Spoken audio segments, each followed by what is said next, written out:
হোটেলে পৌঁছে minimum formality complete করার পর সুন্দর ছিমছাম রুমটা পেলাম।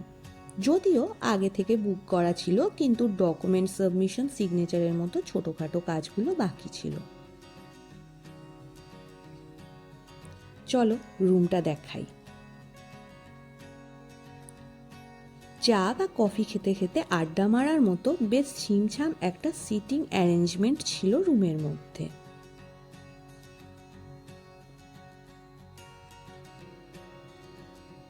রুমটার খুব আতিশয্য না থাকলেও সব মিলিয়ে আমাদের মনের মতো ছিল।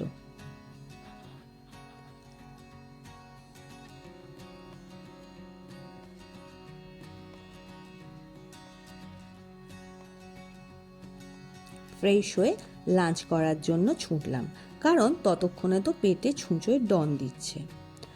হোটেল ক্যাম্পাসের সবুজ গাছগাছালির পরিবেশটা মনকে এক অদ্ভুত ভালো লাগায় ভরে তুলছিল।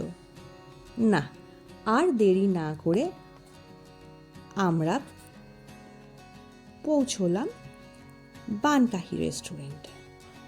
বানকাহি মানে কাঁসার থালাবাটি। রেস্টুরেন্টের মেনু থেকে তার ইন্টেরিয়র ডেকোরেশন, সব দিকেই অ্যাসামিস কালচারের উপস্থিতি মনকে ছুঁয়ে যায়।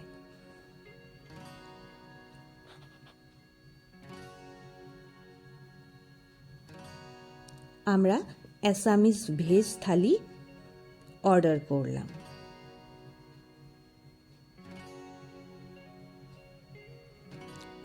অল্প সময়ের মধ্যেই কাঁসার থালা বাসনে সাজিয়ে অ্যাসামিস ট্র্যাডিশনাল থালি সার্ভ করা হলো।